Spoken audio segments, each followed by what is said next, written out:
if we don't have anything on Sunday, we still gonna have church because church got to roll on. That's right. But I'm just so thankful that he didn't just call and say he was sick and didn't send the one, so he sent my very own cancer. All right. And that's good to keep the stamps. Amen. And he is special to me, and when I see him, I'm always on him, and he just laugh and never say a word and keep going on. And he said, okay, I'll do it. And so far, he has been a good councilman in my ward. And I asked him, I said, who introduced you? He said, well, you know me.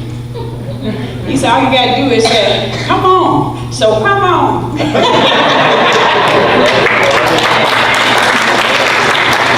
And give her another hand. Glory to God. Glory. I want to say thanks to the Lord for allowing us all traveling grace to get here.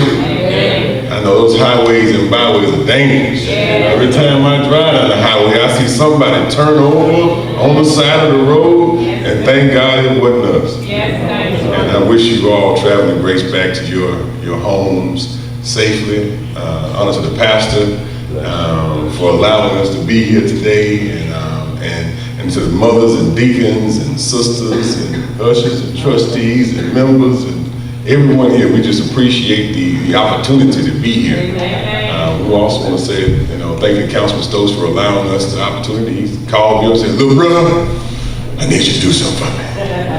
Can you go to Ratliff? I said, I'll be there.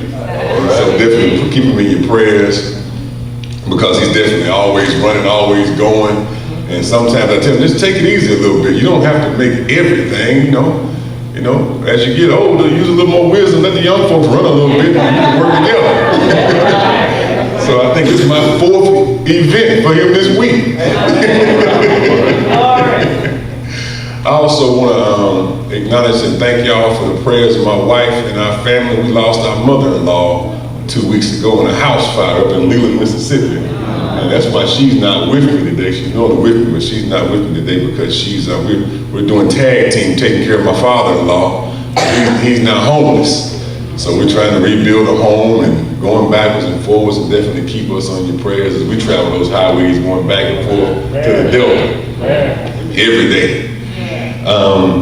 And also, just keep our world in your prayers, because our world's in a situation where prayer is necessary. It's going to be vital for us to move forward. Now today we're here to talk about Black history. Now, by a show of hands, who's all traveled to the Mississippi Civil Rights Museum? All right, good, great, wonderful. Y'all know when you walk in the Civil Rights Museum, you go to the right, you go to the Civil Rights Museum, you go to the left, and you go to the Mississippi History Museum. If you ever go to the left, that very first station is the first stop in America for Black history, because you go to the left, the first exhibit is a little fireplace, and it tells a story how 15,000 years ago, there were some Native Americans coming up the river. And they were cousins, one Choctaw, one Chickasaw, so they say. So that tells you right there where, hold on, Black history in America had to have started 15,000 years ago, because they were Native Americans, but where do you think they were floating from? They had to have been floating from Africa. I don't think they were coming from Europe. Right? That's right. So as we tell the story to our children about Black history, we have to go back and say, hold on. Now, if Black folks have been coming back and forth to America for a long time, our history don't start on a slave ship. Our history starts as free Africans who had the boldness and the courage to say, hey, I want to see what's across that water over there. I think we will go and explore. Think of the courage it has to take to leave a land full of abundance. You got all kinds of abundance in Africa, fruits and vegetables and animals, and you got all this abundance in Africa. You had built pyramids all over Africa and civilizations, but somebody had to have the courage to say, you know what? I'm gonna see what else God has made. I got something in me that says God has made something else on this planet, and I wanna go see. I wanna go check it out. Now, that's why Mississippi, black folks in Mississippi are a little special, because our history is a little longer. We come from a different cloth. Many of us, the reason why we're still here, because we were free men and women before Christopher Columbus we even thought of it. Before there was a Nina, a Pinta, or a Santa Maria, black folks were already here in Mississippi and Louisiana, farming, building civilizations, all over this land. So we have endured the entire American experience. Before colonialization, then next thing you know, some people said, well, white folks discovered America, that's what the history books say. I said, well, let me go deeper into the history book. Because the scientists of the day during Christopher Columbus said the world was flat.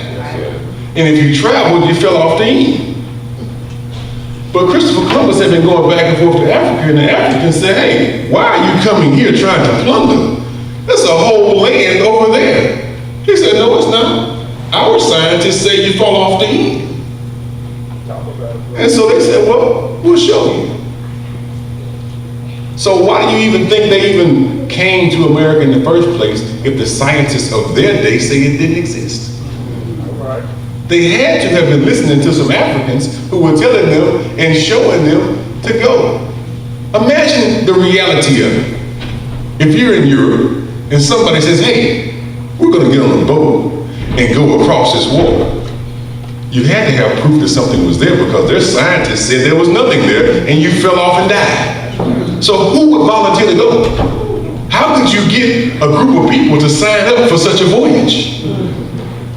So as we think about our history, we must think a little deeper than just on the surface, than what his storybook says. Because anytime you have a his story, you also have an our story. That's right. And our black history spans a lot deeper. So let's root our children's belief system in the belief system that they come from free Africans who had the courage and boldness to stand up and say, I'm going there. Who came here to America and built civilizations and were the original Native Americans. Were the original Native Americans. Then we were subjugated because we didn't have guns, we didn't need guns. And then we were subjugated with slavery, and the struggle continued, and the struggle continued, and now we are going through this whole experience, and now we are here. So if black folks can build civilization in Africa, if they can have the courage and boldness to travel across the water, 3,000 miles across the water, land in Natchez, and what was going to be Natchez and Vicksburg and New Orleans and all these other places, going back and forth. If we can have the courage to do all that, you don't think we got the courage inside of us to clean up our neighborhood? You don't think we got the courage inside of us to start a little business and learn to employ some people? You don't think we got the courage to stand up and say, you know what, I'm more than what they say I am. That's right. I'm a whole lot more. That's right. We just got to reach back a little further. Normally in black history, we reach back to the 1960s, and those stories are great. Yes, sir. We reach back to the Civil War, and those stories and struggles are great. But I'm saying our arm is longer than anybody else's arm on the planet. Yes, sir. That's right. So we can reach further back That's right. and touch some of that courage, some of that strength, some of that sense of purpose and self-identity to make us stand up a little straighter, walk a little taller. So I'm here today to tell you, and I'm not going to stay long because the word is coming. And I will never overshadow the shepherd and the word of God. But I do want to say, the struggle continues. Reach back a little deeper, touch your history, teach the children Yes, sir.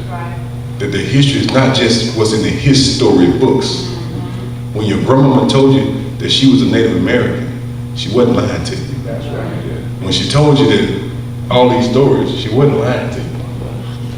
See, we're the last generation that remembers Big Mama. Big Mama today, 36. Right? We're the last generation that remember Big Mama. And if we don't teach those stories and tell the true history of our own people, where will the young folks have the courage and the boldness to stand up to whatever I don't know what they will face in their life, but I know they can handle it. I know they can deal with it. As long as they know their history and they're rooted in the true history of their own selves. And they use that to develop their identity. They use that to tell people who they are. So, on behalf of my good friend, Councilman Kenneth Stokes, we appreciate you. Thank you for the invitation. God bless and Godspeed.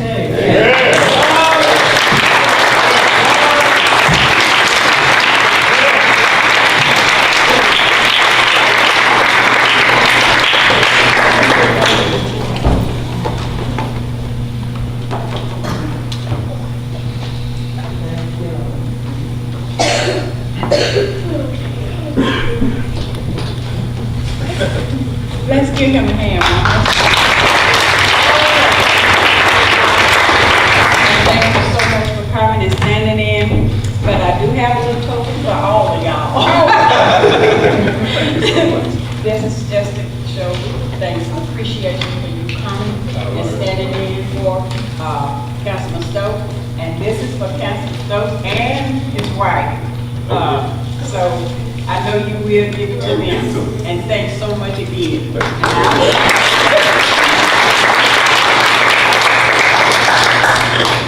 Thank y'all.